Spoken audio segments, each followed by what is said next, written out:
Assalamu alaikum and welcome to a new edition of Dr. Nutrition. Today's question is going to be focusing on probiotics. So the question says why we don't see a response of probiotics as we have anticipated. And I guess the question is related to poultry. First of all, thank you so much for asking that question. And I would like to say I spent most of my professional career working on gut health and probiotics. I want to tell you guys a little bit more of some insights. So first of all, it all starts with the selection of the right probiotic strain. Not all the probiotic strain will work the same way as others. Think of it is like us, they are like people, okay? Each one of us have a different strengths, different unique abilities, and also we are collectively sharing some common grounds.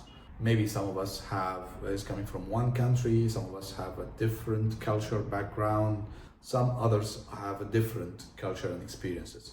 So that's the same way what I mean in the different strains of probiotics that are present. So take that into account. Number two, I would say having a strain of probiotic that work on a specific strain of pathogen in vitro, that doesn't mean that they will work in vivo. Forget it. This is the first step once you are trying to isolate or trying to solve an issue. Let's say trying to solve an issue of E. coli or Clostridia or Salmonella or Campylobacter or whatever. I want to solve that issue, so I get the strain of probiotic, put it against the strain of, for this case, Clostridia, and start seeing how they both interact with one another. Okay? Does this mean I have the silver bullet against Clostridia? No, for sure not. It doesn't. But this is the first step. Once you identify the strains that work on those pathogens, then you have about 5 to 7 years of R&D work, to be honest with you. 5 to 7 years of R&D work still ahead of you before you launch a product. But anyway, just for the sake of time, let's go back to the root of the question. So the strain selection is very important. Second, afterwards, you need to understand how that strain works in the environment of the gut, how it interacts with other commensal bacteria, other beneficial bacteria, other pathogens, viruses, fungi. So how it interacts in different pH of the intestine, how it interacts with the food. So again, the journey is still ahead, a long way. But let's say I have a finished product that's coming in from company X or company Y, and they are a very reputable company and they have done all of that work for me. Then I start using the product in the farm in a trial, but sometimes it doesn't work, sometimes it does work.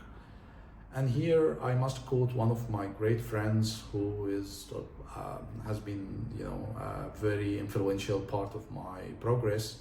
He was a professor in the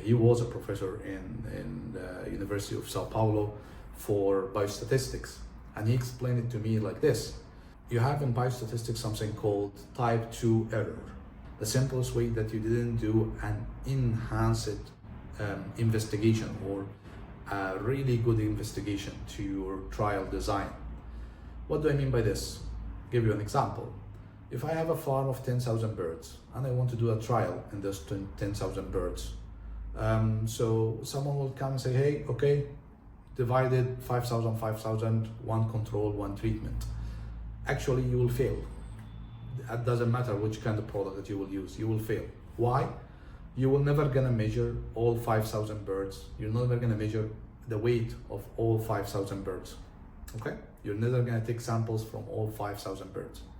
So, see it? Even if you take like 50 birds from 5,000 birds, that's 1% of the flock. So, forget it, it doesn't make sense. And the best way that he explained it to me, he said, increase the replicates, the number of replicates. So if it's possible, if you have 10,000 birds, if it's possible to increase the number of replicates, then you can have a much higher power of knowledge. What do I mean by this? There is a great work that has been done by the University of Maryland and the University of Illinois as well, Michigan. The biostatistics professor there, they came with an equation that helps everyone. It's an open equation that you can just Google it and you will find it. And this way, basically, it tells you if you are looking at statistical difference of just 5%, okay? I expect that the FCR will be improved by 4 points across all the trials that I did before, or that's what my expectation is. So in order for you to see 4 points in the FCR, you need at least, based on this system that they had, at least 16 replicates. At least 16 replicates, okay? More better. So, but at least 16 of those replicates. Not the number of the animal inside of the replicate, no. But the number of replicates, this will reduce the number of variability. So again, it's a very complex system, but what I can tell you from experience, yes, we had failure before in trial design, before we understand this topic. And it's very important for many customers, they have their own R&D house and R&D facility in-house. And please, they want to, I know you're under pressure to do several trials at once and stuff like that, but please think a lot about the trial protocol design before you start the trial. The trial is an investment by you, by the supplier, by the distributor. The biggest asset that we have is our time, so don't waste the time on protocol that you know from the fact that it will not give you any result, okay? So that's number 2.